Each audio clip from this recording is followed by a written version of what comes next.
Hey, good morning, everybody. Goedemorgen. Welcome to our session this morning. A little bit of a quick start, straight off the bat there. Um, Welcome to our session. We're trying something new with it being in business hours because it's focused on management and management issues. And hopefully no one in the session is leaving any kids or are leaving any kids alone in the class. We want to continue and focus on the academics and education, but the staff members in the office. We've got a little bit of background there. I don't know, René, is it from your side? A little bit of background noise. My name is Riaan van der Bergh, and welcome everybody. We've got a nice crowd in. Someone's audio is open. There we go. René, I think that's better. We'll have to check that. I'm one of the deputy CEOs at FEDSAS, also managing the Center for Finance and Center for Risk Management. A lot of you will have seen us on previous webinars. Today is not a fun talk. It's also not a tech talk. It's also not just a FEDSAS training session because all three pillars which we're standing on. Number one is governance, and tendering financial processes is a big policy and big governance issue. And we're going to be addressing that, especially on the processes to ensure that transparency, good procurement takes place, and we're spending money that's been entrusted to the school to do the best with it. The Center for Finance obviously puts a big focus on how to ensure the sustainability of schools. How do we help schools stretch the rand further and make the best decision, not just the cheapest decision? And then Proco has a good tech platform and lots of data usage. So yeah, we're stealing from all three elements of where I play in FEDSAS. And so welcome to this session. I think we've got the people that are in now, so the opening can continue. On stage with me and joining us today is René Hartmann from Proco. Proco is brand new name launched. They used to be called School Advisor, and I think many of us would remember them. FEDSAS and School Advisor and the new spin-off of that Schoolscape, which we all know so well. We've been friends with Ashley and Pete Morgan for so many years, and Pete, I think, is in the background, and it's always good to be doing business with them. But we're very excited about this addition to their stable. Proco helping schools make good decisions and spending money wisely, following good processes, and being far more sustainable. And I think there's a good saving element to it. On the other side, seen as student loan iPad number 3 is Stuart. Stuart is in the business. He's at the American International School, and he will be joining us and telling us their journey about this issue. So maybe just to kick off, René, I'm going to ask you to open your mic and just tell us quickly about yourself. What's your background? How did you get involved in the schooling space and especially in the tendering space? And then we'll lead in with some questions. We're going to do an interview style session today, but tell us about the person. Thank you so much, Riaan. So yeah, my name is René. I'm 40 years old, 41, actually. I'm losing count now. In terms of my background, I'm half South African, half German. I always have been working in the space of procurement for the last 15 years. Started off my career in London, working for a aircraft manufacturer called Bombardier. Then moved into consulting, did a lot of consulting for a lot of blue chip companies out there in London for about 2 years. Thereafter, love took me to Copenhagen, and I moved there and lived there for 12 years, working for a company called Novo Nordisk. And there I was responsible for a range of things, category manager, senior manager, and then ultimately ended up leaving to focus on using everything that I've learned and applying those benefits to help schools buy and tender more effectively. So that's my story. Brilliant. Stuart, maybe just a quick, there we've got Stuart Buckley. We've got the name change. Stuart, your background and yeah, where are you busy at this point in time? So yeah, I'm not as old as René. I'm 38, catching up to him. But yeah, my background actually started in wildlife industry, where I worked in anti-poaching and things like that for about 6 years. And eventually I moved back to Cape Town and I moved into customer service and then joined the adventure of school life almost 8 years ago. And as the role of estate manager, which obviously security is a big part of, tendering process is part of, and then beginning of this year, I moved to the American International School as the operations manager, and with all the fun things that comes with that role as well. Awesome. No, love talking to you, and thank you for joining us today, and thanks to all the guests in this session. We're going to be conducting the interview in Afrikaans, not in Afrikaans, in English, but if you want to chat to us in Afrikaans, you want to ask a question, René's Afrikaans is far more limited than my German, so we're going to be conducting the chat in English. But if you have a question and you want to pop us a chat, please do. There'll be some information shared in the chat as well. Proco started off a business. There's a problem in schools. René, what problem do you fix in schools? Because if people don't have a problem, why do we fix it? So let's just talk the broader tendering space before we get into the security focus of today. Sure. I think a good starting point is if we look at the school's budget. Around 30% of the school's budget typically is related to third-party expenses. Wow. So that is buying goods and services from suppliers, be it cleaning, security, stationery, textbooks, uniform, you name it. 30% of that budget is allocated to some sort of third-party expenditure. That is quite a sizable chunk.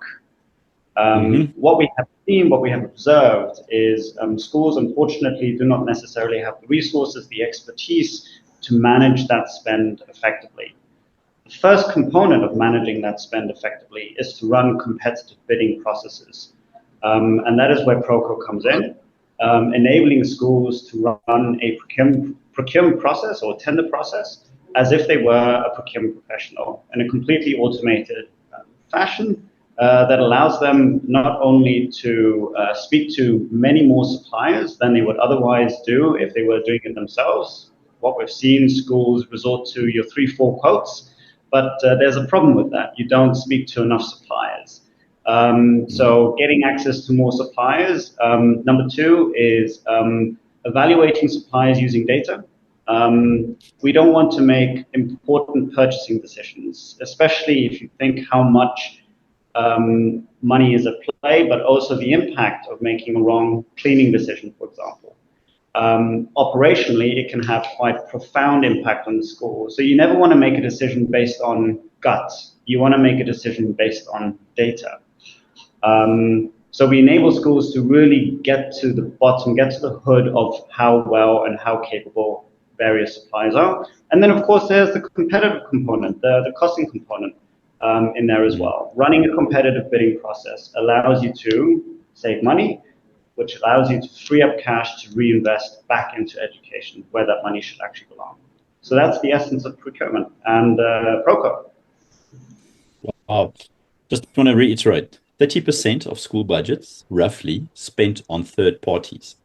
If that is not managed well, there's a lot of bleeding going on. Right. Data is far better decision-making process. And that means that it's multi-layered data. It's not just who's the closest, who did it last year, and who's the cheapest, but what are the implications of that? And that boils down to governance, management, and a financial implication. If we can turn our attention to the talk today of security. I think a critical element, sadly, that we have to deal with this. In many cases, we did not want to. Okay, I just saw a poll coming up here. I don't know where that popped in, but there's a poll on my screen. I don't know if that ran too quickly, but we'll chat later on and get some information on that. We have security. in an ideal world, schools would be beneficiaries of the local police station and no crime environment. But that's one of the biggest things. Our children are important to us. We cannot afford to make mistakes. We cannot afford to have assets lost and everything. So most schools have a security company or some sort of contract. What are the common pitfalls and the decision-making processes when schools face the tendering for security services? What are they, yeah, putting their feet in the wrong ocean? So if we can take that one level higher, the first common pitfall across the board is schools do not run a competitive bidding process enough.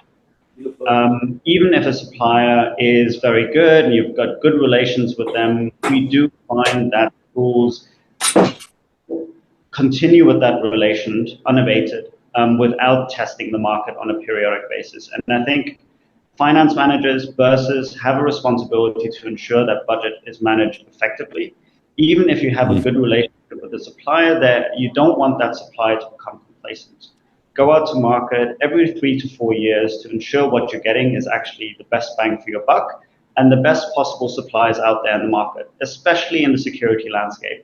Things are constantly evolving. It's a highly competitive market. New players are coming into the mix constantly. And if you're stuck with the same supplier, you're going to be lagging behind. So I think, first and foremost, the culture within schools needs to change. And I understand why it's an issue. You know, running a tender is long, it's boring, it's cumbersome. But of course, that's where we come in, right? That's where Proco comes in and really allows you to do that process in a much more seamless way where all the heavy lifting is done for you. So that's number one. Number two is a very heavy focus on price. When going to tender, when schools do run a tender, the focus is very much on who is the most competitive. And that really is the guiding star on determining which supplier to go with. That is the wrong approach because cheap doesn't mean good. What you're looking for, you need to change that narrative from cheap to what is the best value I'm getting. And the only way for you to determine value is to understand what are the other aspects, qualitative aspects that you find important in a security services provider. And that links me to my third point, which is before going out to tender, understanding exactly what good looks like. What am I looking for in a security services supplier? And then making sure that each supplier responds to certain questions linked to those things that are important to you, fundamentally important. And that way you get a much more holistic picture of a supplier in addition to price. So those are the three things. Tender more, tender periodically because you need to be more responsible. Don't focus on price because cheap is by no means good. And number three is focus on value. And the way to focus on value is considering what good looks like in addition to price and then testing supply against those. Yeah, I always find it interesting that we never had a problem until a good salesman came to school, and suddenly we have the vision of the salesman. We did not define the problem, we did not find what looks good, but suddenly there's a solution that it's so good it must fit in somewhere. The good salesman becomes the vision driver or the problem solver. And then on value, I always ask people, if price is the only thing that's a consideration, why do you have medical aid? Because there's a cheap or free version in South Africa. So we look at value. It's not just at price. René, valuable there. How should schools evaluate security providers? I mean, no one at school is from the security industry. There's a regulatory body. What should schools? Where's the tick list of evaluation of security providers? Yeah, so we employ a standard evaluation methodology, which is found to be pretty good and applicable in the context of schools. There are really four components. Number one is track record and experience. So really understanding, okay, what is the level of experience that they have operating in the security space? one, but also what is their experience working with schools specifically, and making sure to target that, not only about asking references, but quizzing them on how do your services adapt to a school environment. And schools are quite unique. So track record and experience, I think, are quite important aspects, maybe the most obvious ones as well. But if we take that one level deeper, it's looking at service-specific expertise. So security is quite broad. It could include armed response, it could include off-site monitoring, and then, of course, the biggest one is guarding and patrol. If we just zoom in onto guarding and patrol, how do you measure the level of expertise there? Guarding and patrol is really labor driven. So what you want to understand is how often and what quality of training do they receive?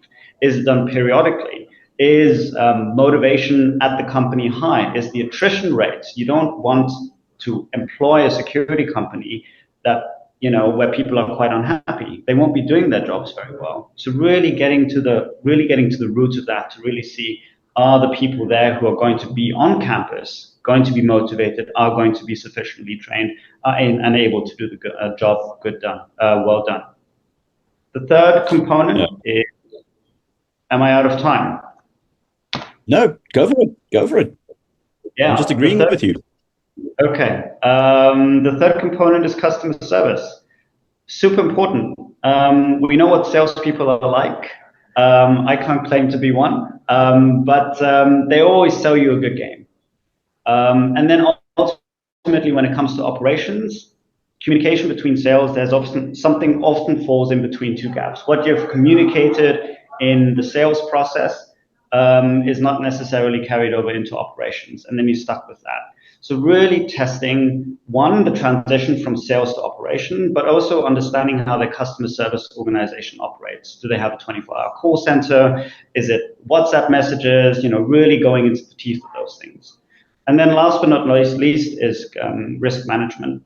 So if we're looking at security specifically, that is your guarding and patrol. People fall sick. Happens. Do they have a pool of individuals that they can easily get to ensure that your security needs are maintained and not put at risk simply because somebody has fallen ill? So that's a very simple thing to test out as well. So those are the four things: track record and experience, service-specific expertise. I gave you one example there on guarding, customer service, and then also risk management. So the ability to provide services also if there is a disruption, somebody falling sick, for example.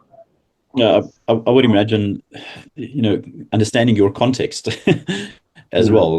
Are you in a high risk area? Who's there? Who's already active there? But it seems to be more complex than just getting a quote and signing the quote and paying the invoice.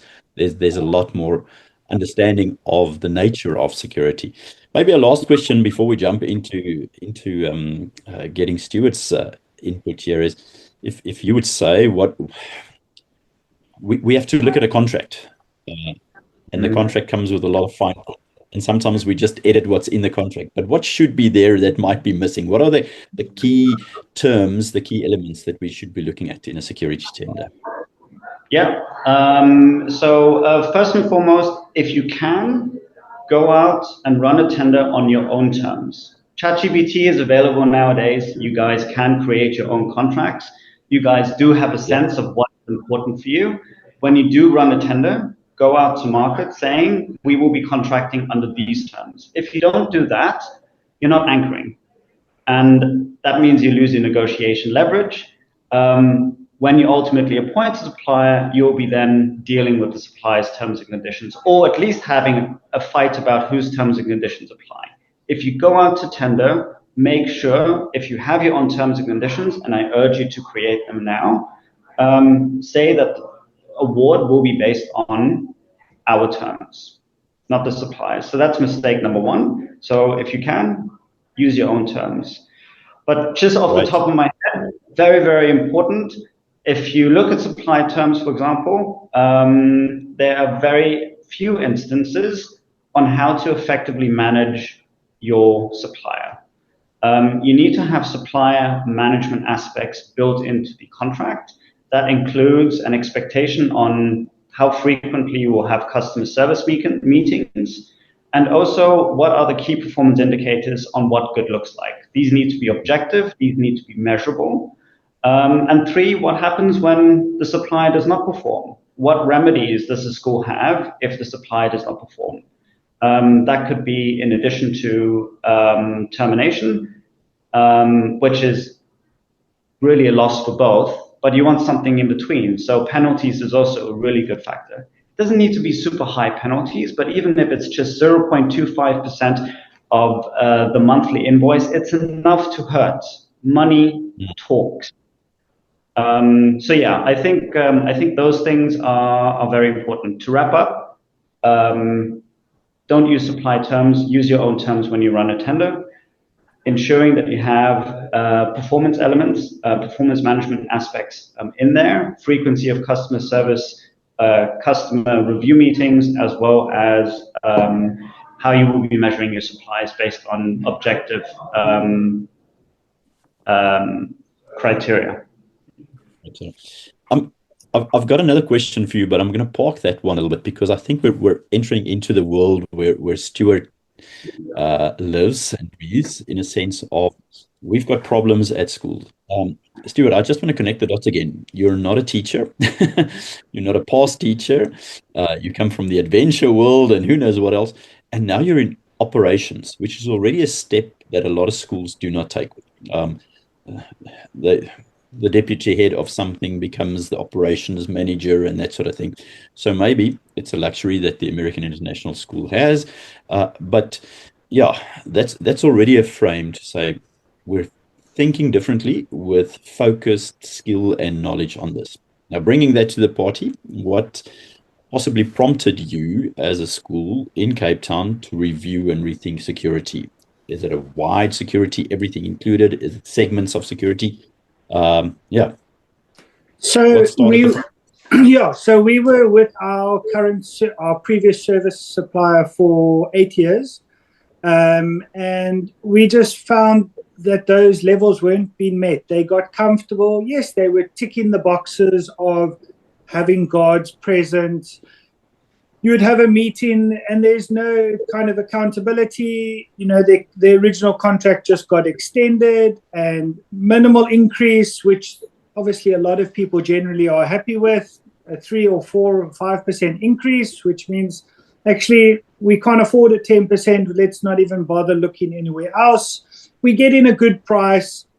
So you kind of then go, do I suck it up and just fight the whole time when you have problems? And yeah, it's certainly not a fight that you should be having. And that's where the idea came to, actually, you know what, if our current service provider tenders and they are still within the range and they tick all those boxes and they agree then on a solid black and white, we will do this, we'll do this, we'll do this, we can hold them responsible. Needless to say, they didn't even want to be part of the tender process. So, wow. which might have been a couple of factors, but I think they just thought, actually, you know what, let's see what happens. I do think they hoped that we would can the tender process halfway through and go back to them when we saw, and the price difference between our new supplier and them is 40K a month, which is massive, which is huge, with pretty much the same officers, really, the same number of officers and the same, and it was apples for apples. So it is a big jump, but we've got the service level agreements, we've got the exit clauses, we've got the liabilities, we've got the meetings that never happen, the weekly meetings, the touch sides, responsible people. So they certainly, you need to try way up. Do we pay the bigger price and not have or less of a price and have no responsibility? You pay more of a price, you know. So that was the whole process behind it. Wow, it seemed like you asked a lot of questions, and it's a very interesting one that you moved to a higher price. But I would assume that because of the value, because otherwise you're losing and wasting all of the cheaper spend. But why did you decide on tender versus on quotes? I mean, that's a big process. Tendering is it opening up more options? So I think just on the traditional 3-quote system, you pick up the phone, you go through the yellow pages 1, 2, and 3, you phone them, and you go, oh, okay, cool. You're at this school, you're at that school, sure. But again, that process either falls onto operations, estate manager, deputy, or even your principals. And especially since COVID, there's just been more and more on everybody's plate. So you actually struggle to even have time to then go, oh, they haven't sent me a quote yet. And that was the nice thing about Proco, is that there were the deadlines. You would get 100 emails when you're close to your deadline. Make sure you've submitted things. And that was certainly, often René would phone me and go, you haven't done this yet. I was like, I haven't been to my office yet.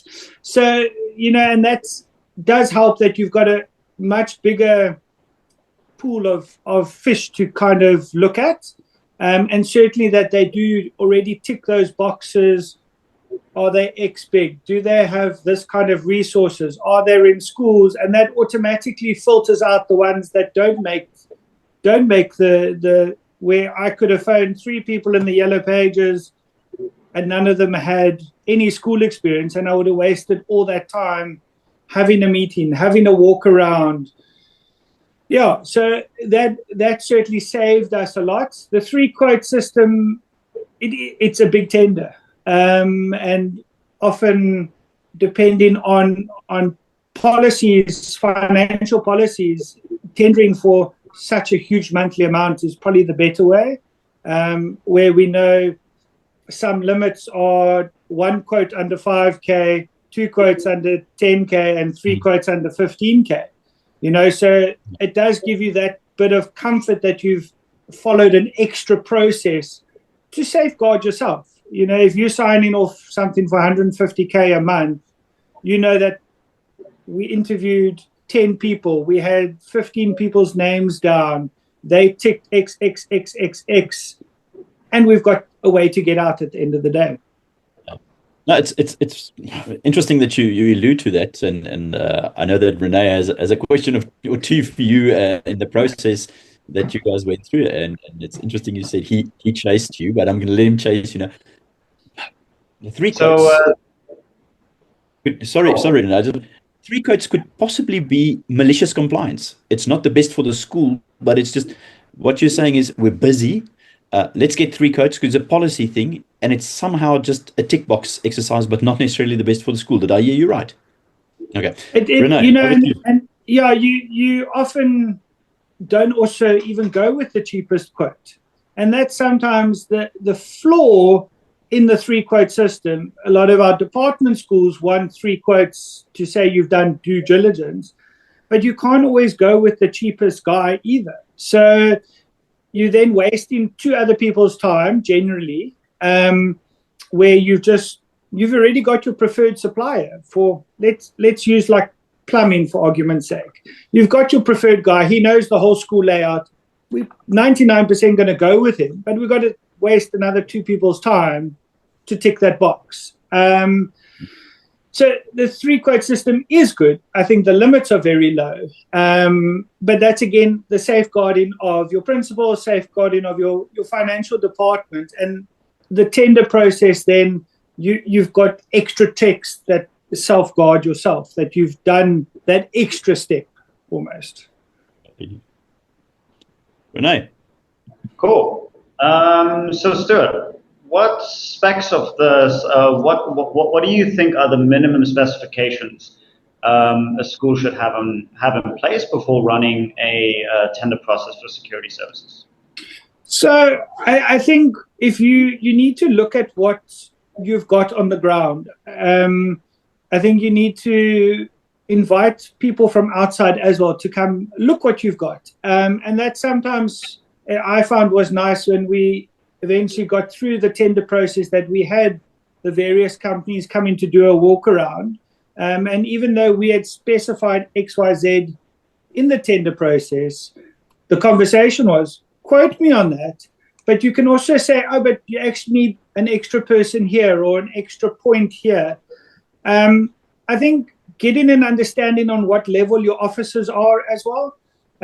You can't expect a supervisor level out of a C grade officer, for argument's sake. Have you got enough coverage? Not saying that once you start the tender process, you can't change that, but going, I've got 10 guards, I actually only need 8. Well, now's the time, I only need 8. And working out, do you want vehicle standoffs at your front gates? Do you want patrol systems included? Because you don't want to go through this whole process and you're outsourcing patrol systems.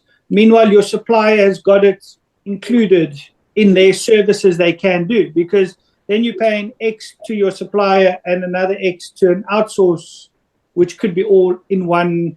So I think having those conversations where I want a patrol system, whether it's yours or an outsource, but there just needs to be that. And making sure that all your areas or your weak points are covered as much as possible. Yeah, no, I fully agree with that. I think the SIRA, having an understanding of what the SIRA levels are currently is very, very important. But another thing that you mentioned that I think is really important is building flexibility into what you're looking for. Even though the setup that you have today works, doesn't mean it's the best setup. And especially when you're running a competitive bidding process, suppliers will come in and will be able to provide you with the same level of service or even a better level of service with less amounts of resources. So always be open for that. I totally agree. Next question I have for you, Stuart. What emerging trends are you seeing in the school security space? And anything you think that schools should be taking advantage of when they run their next tender? So I think we often get very comfortable with our security at school. You know, often it's a guy that's been with the school for 20 years. You know, he does traffic control, but criminals are way ahead of us, and they're 10 steps ahead of us. We've got huge syndicates where people are coming into the school acting like parents on sports days. They know exactly which passage they walk down, which areas got cameras, so you almost need to be a step ahead of your criminals. But I think the biggest thing is making sure that your officers are awake, your officers do change their normal daily habits. And again, we spoke briefly on the SIRA, but guards need to be registered. They need to know what they're doing. They can't just, there's a lot of schools that have this concierge kind of approach where we get foreign nationals because they're happy to work longer hours without extra pay. But they're not security officers. There is training that goes behind that. But criminals are smart. Criminals are 10 steps ahead of us all the time, which helps, well, not helps us, but it makes sure that we actually must go back to basics. Make sure our classes are locked. No, it's not security's responsibility. Make sure your laptop's packed away, cell phones get locked away. You know, I think it's those kind of things that we need to go back to those basics that we've become very chilled, especially in COVID times. Nobody could come into schools for 2 years. We could leave doors open. We left our laptops on our desk. We would go out to the field at break, leave our cell phone on the desk. You know, it's going back to basics that we have to do is very important. Just one thing I want to touch on is the importance of SIRA. So you've mentioned 2 things already now. Knowing that, you know, anyone that is working on campus is legally allowed to do so.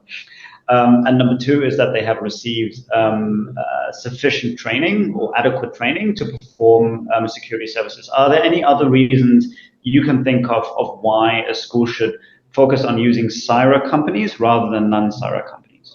So the biggest advantage with SIRA is that, so even when we move from one company to the next company, we could move officers straight across because they are governed by what they pay. They're governed about how many hours they can only work in a shift. They are governed. So you never have this, oh, just work an extra 2 hours, I'll give you a day off next month, you know, which come next month, that day off never comes because the next roller coaster has arrived. So often having your officers firstly it's police clearance that they have to go through.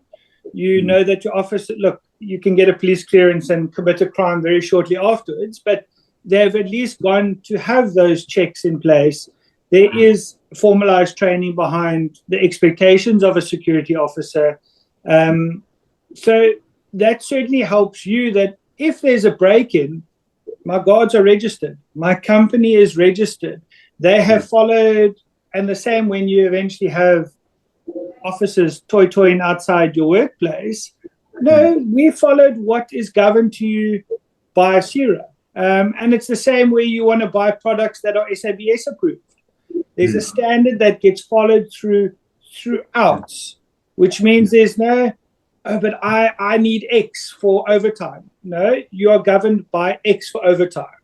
And it just helps. Workplaces do take advantage of officers. They do expect them to work doubles, which nobody in their right mind can work a double without losing your consistency and safeguarding yourself. But it's kind of, oh, no, but I just pay you a bit extra. It's not a problem. And those kind of things you need to move away from and follow what is regulated and what's allowed to happen at least. So in essence, using Xyra companies, you're automatically raising the bar vis-a-vis other security service providers. No, I think that's really insightful. Thanks so much. Riaan, over back to you. Yes, we've got some questions from the audience. The first one is a very interesting one, and I'll take that one. Is 3 quotes compulsory, or can you work with 2 quotes due to being far from nearest town, more a rural area where we are situated in? And the quick answer there is good practice good practice should supersede compliance. And 3 quotes, if it doesn't make sense, I think it was René or Stuart that said, other people quote, but they actually don't spend time and effort because they know it's just a competitive quote.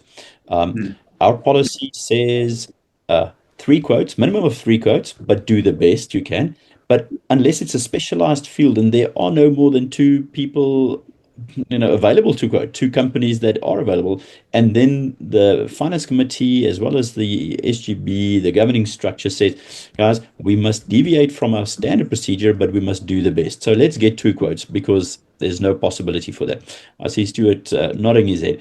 We've got another question. How do you handle extra security for ad hoc events, which is happening more and more? It's not just the trend in school security, it's the trend in school activities, which brings with it some extra security needs. Do we build this into the tender? Do we work with standard and ad hoc armed response and guards? How do we shake and break that? Maybe René and if Stuart wants to add to that. Yeah, 100%. So I think we because we had previously had ad hoc hires, you've always got outside functions, and I think again that is nice if they're CIRA registered. You've kind of got a rough idea what it would be, but also we asked those questions in our tender document where they gave us an outline of 1 officer, 2 officers, A grade officers, C grade officers. So I can budget for next year and go, I've got 10 events. I need 2 extra officers at each event. Might go up 5% if there's an increase in anything, but generally that's kind of what I would look at for ad hoc security. So it helps when you budget for your school budget year that you don't get sidelined like, oh, I forgot about how much it will cost, or we thumbsuck too much and that extra goes in the kitty, or we thumbsuck too little and we have to go back and either then cut because we can't afford it and actually putting ourselves at risk. So it certainly does help having that figure. René, any addition to that? How should we plan? So just adding to that, I think when running a tender process, definitely ask suppliers to include quotes for ad hoc events and make sure you anchor those rates in the contract. Oftentimes you don't see those rates. Oftentimes you just see the rates of the normal services you're paying. But I think it's equally important that you have ad hoc rates anchored in your agreement so that you know what you're going to pay for, as Stuart says. You always have a reference point for when ad hoc events are required. Yeah, but I mean, it comes back to specifying what your needs are and understanding your context instead of just saying we have security. Okay, tick box. We have security needs for this, for that. Early mornings, late afternoons, special events, weekends, load shedding time. Yeah, so understanding your problem better will define a better solution. The second last question from the audience there is there someone schools can contact to do a security audit, slightly different to the tendering process, but yes, I think the principle is before you define your spec of your tender, make sure you've got an audit to understand what problem you're fixing. So I'm not sure of companies, and maybe Proco has someone on their books, but is there someone schools can contact to do a security audit to see what we need to do before we go to tender? You know, it's like kind of the architect or the quantity surveyor instead of designing your solution. So I think a security audit isn't a necessity when going out to tender. I think going out to tender is really understanding what does your current setup look like today, and then putting that as part of the specification for the tender. The suppliers do play a big role once they do visit campus to evaluate what other alternatives are there. But what's very important when those other alternatives come in, that it's done in a structured way. So you also have the comparisons between, supply A and supply B. Proco does, as part of the services we offer, we do site tours or site walks prior to the tender process to ensure that we have a full understanding of what's required. So from the CIRA grades of individual security guards to the number of cameras that you have, the condition of the cameras, everything that the supply needs to provide a quote. If you would like to alter those services, then of course that will be an opportunity to have a conversation with them during the campus tour, as we call it on our side. Sure. That sounds very important then, and they can contact you. You can assist in that sense. I've got a last quick question from the audience, and this is interesting because our communities differ and our contexts differ. But Hobby asks is, can community members volunteer to patrol schools? The quick question is yes, but it might be a dangerous thing. It might cost a lot of human time and management effort to ensure that there's a schedule, because you are exposed if it's not done. Your weakest link is then the time that no one shows up. Your thoughts on that, Stuart, involving the community? Yeah, so I think in a lot of our communities, we have generally a neighborhood watch. And I think playing a pivotal role with your neighborhood watch, whether it's letting them host their AGM every year free of charge in your hall, in a bit of like an unsung payback, just make sure there's vehicles driving past the school. Make sure on a weekend your patrollers just have a look at the fence, check where there's a problem, know who to phone when there's a problem.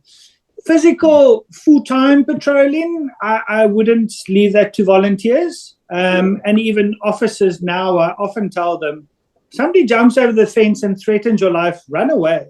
It's not worth, even if they're stealing all my vehicles, run away. Those can be replaced. A life cannot be replaced. And I think the biggest thing is your neighborhood watchers are always said to be, there are eyes and ears. That's it. And to a degree, I say that to my security officers as well, because a life isn't worth anything. And sadly, lives get taken for almost nothing. So I think it's pivotal to get your neighborhood watchers. And if you don't have that, nice to get parents, a bit of a schedule, but not your full-time patrolling. Your full-time security officers, rather get the proper qualified people and have your volunteer neighbors checking out on weekends or the middle of the night when they're coming home, swing past school, everything looks good. But your actual guarding, leave it to the professionals, pretty much. Yeah, and just one more component to that. I think as the quality of the staff, obviously using volunteers, you won't be on par with the professionals. But the other one, and equally important, is liability. If someone gets hurt, the school could potentially be held liable as a result of that. And that just causes much bigger problems. So avoid community patrolling. And if you are using community patrolling, make sure they sign an indemnity form. Sure. Yeah. Very tough one. Guys, we're coming to the closing stages of this session, and I want to focus on maybe three elements. Just thank you for all the questions from the audience, and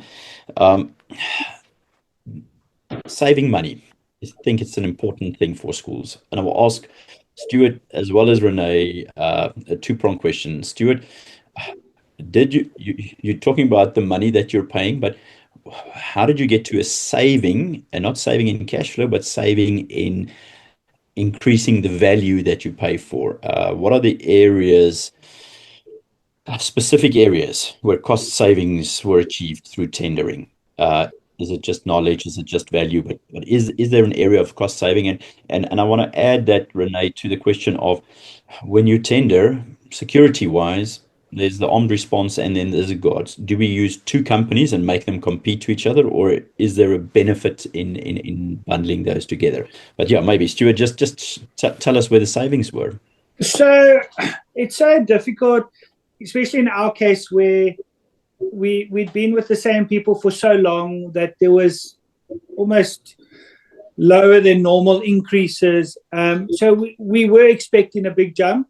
We weren't expecting such a big jump, but with that big jump came a lot more professionalism, better uniforms, quality of officers. So to try kind of put a figure to the cost saving is quite difficult, but if you were to look at the time that a principal, a deputy, or myself would have spent on the telephone, chasing up, I'm still waiting for your quote. I know we're still looking at it. And I mean, the tender process isn't quick. So you would spend a couple of hours, maybe even, let's say, a full day in a week, chasing up suppliers, getting quotes together. They're still not replying. You go drive to visit their office. You go. So if you take that kind of cost into it, it certainly saves, millions, literally, because time already in the week is so valuable. It is difficult to put a bit of a price to it. But also the level of officers that you've got now are also way more better. The look is better. The pool is a lot bigger of officers if you have issues, which is, again, very important. Okay. So not just looking at price, but looking at the full scope and then looking at the opportunity cost of who does the tender and the value. Very technical. Is it beneficial to split something, to bundle it, how do you tender in general, but in security? I mean, should we have our own plumber, our own electrician, or should we just have someone that's a subcontractor and does all the building for a new LAPA? Separate or bundled? So ideally, when you're running a tender, you want to increase the pie as much as possible. So if you have various security aspects in scope, then I would be inclined to say bundle it. Not only for the sake of increasing the pie and potentially making savings as a result of that, but also from being able to manage your suppliers more effectively. Rather than having 3 or 4 suppliers, one for guarding patrol, one for offsite monitoring, one for armed response, you can consolidate that into a single supplier, which makes everyone's life much, much, much easier. But I fully understand and fully also appreciate that bundling is not always possible, especially if you're looking in your rural areas, or you may indeed have a preference for using a specific armed response provider. There's nothing wrong with you bundling that into the tender, but then specifying which armed response supplier you would like to use, and then having that prime contractor manage the relationship of any named subcontractors that you would like to use. So in principle, I would bundle for the sake of making the pie more interesting and increasing the chance of savings, but also just managing suppliers more effectively. Having it all under one roof is easier than having several.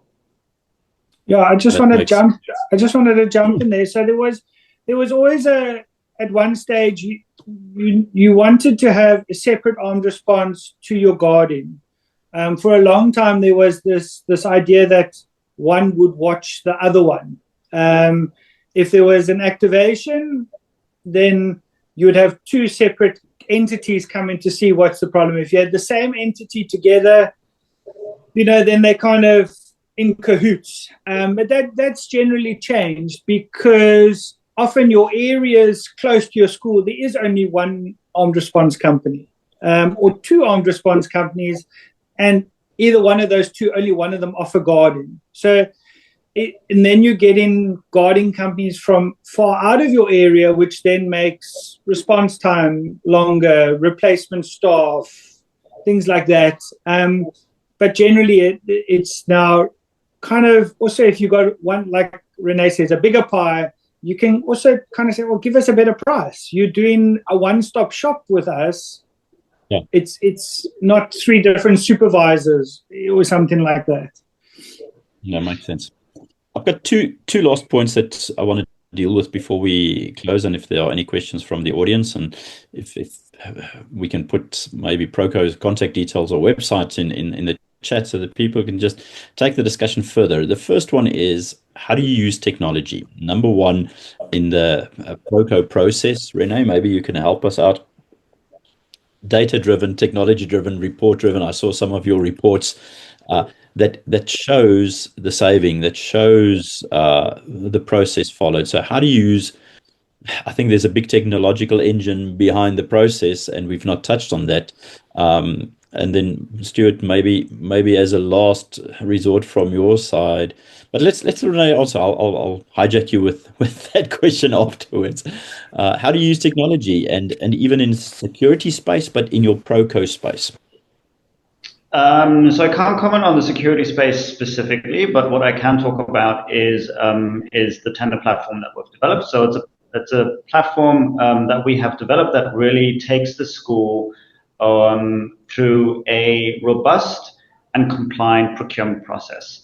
It really acts as several gates, the opportunity for you to confirm and to detail what your requirements are, where you get to approve any documentation that we've created from you, and taking you on a whole procurement journey where you see the vendors that are in scope, the possibility to shortlist suppliers online, understanding what the references are saying, specific to individual suppliers, all the way until pricing and finally contract award. So everything is done in a completely seamless online platform that gives you complete visibility of where your tender is at this current moment in time, the various steps that you need to do to complete the tender, as well as an overview of the suppliers that are currently in scope for that specific tender and why. I think, from the world that we're living in, data speaks. Visualizing data tells you what's really going on instead of the emotion and the narrative. So, I see the poll is run again. We want to run the poll to see, is there any questions and contact that we want to make with, would you like Proco to contact you? We try to make it easy. If you say yes, you agree that they get your information so that they can contact you. Otherwise, Proco is available, I guess, online, and René will share his email address and website address as well. So we're going to give it about 2-3 seconds to go for the poll. But that can run in the background. I see we've got more questions, but before I get to that, Stuart, how did your journey with Proco, which, I mean, we all know it used to be School Advisor from the early days, support and streamline and help you find the right security solution? What value did they bring, and will you make a decision without them? No, so I think all the tick boxes that School Advisor or Proco had would certainly guide us in a much better direction that we went in compared to what we would have done ourselves. We've spoken about the checks that they have, checks and balances that they have to make sure that we are all liable. We are making a massive decision, and often these kind of contracts, whether it's security or printers on a big scale, we need to make sure that we're covered. But the process from beginning to end was, like I said, besides René phoning me, cutoffs today, you got to press the submit button, or, because things go a bit crazy, but they're on it the whole time. They guide, we're often on the phone. What do we do with this? How do we deal with this? It was life-changing. It really was. It helped the process, a very daunting process, even just 3 quotes, but going out to tender to 10 or 11 different companies. It felt like we could have done it in our sleep almost, which certainly for nowadays, the influence of the amount of workloads that you have, you need that outside help for sure. Yeah. Yep, it's a specialized field, and we're trying to make some money. Guys, I'm gonna get to the end of this session. We actually, I think, running. It's so interesting. We're running slightly over time because the questions are fast and furious. So thank you for joining us today. I've got a question here, not a tender question, but maybe what do schools use for security management for accessing school grounds? Example, parents coming to meet educators. I'm not going to give the answer right now, Mark, but my initial thought is this is exactly why we should have questions of specialized nature to a specialized security company and follow a process of deciding who can do that. Security audit. It doesn't help that you pay, I don't know, 10, 20, 30,000 Rand a month on security, and you open the gate yourself with parents coming in because it's a natural thing. We think parents come to visit the school. That's how a school in Edenvale was robbed by 4 men running in with AK-47s. They pressed the button and said, I'm parent of so-and-so, and we just want to come to the office. You've got to be watertight on all fronts there, and I think that's a critical question to ask. So yeah, please contact us outside of this. Dan, same with your question, which you said is for outside this forum. John says, Bella Act creates a much larger compliance requirement for schools-based procurement. Yes, for which most schools are not equipped. It's my opinion that most schools need a specialist procurement service. Thank you, John, for that input. My thoughts as well. Not just compliance, though, not just Bella, but the reason for the compliance is so that we get the job done well. 100% of a cheap price is lost if cheap is not good. And you might not be able to afford that price plus 10%, but you're getting that price plus 50% in value. So rather go there and start selling and thinking and processing value. So guys, thank you so much. René, I don't know if your details are in the chat box there. We can end the poll. There's a few people that want to be in contact with you, but they can also reach out to you at a later stage. I want to ask, I want to thank my guests. René from Proco, formerly school advisor, under a new, I love the logo. They're around the country. They're really there to support our schools and ensure we make good decisions that are of financial gain. Stuart, thank you for taking time away from your busy operations and sharing with us a deep Bergh from the horse's mouth. Seat. Really appreciate your time and support in this. And then for all our guests, thank you for taking time away from the office. The recording will be available and sent to you. If there's any questions, contact Proco, contact myself, and we can run with this. So thank you very much, guys. Last word from you, René. No, it's been an absolute pleasure. Thank you so much. Great having you as well, Stuart, and thank you, Riaan, for facilitating. It's been awesome. Cheers. And thank you also to the great questions from all the viewers out there. Thanks so much.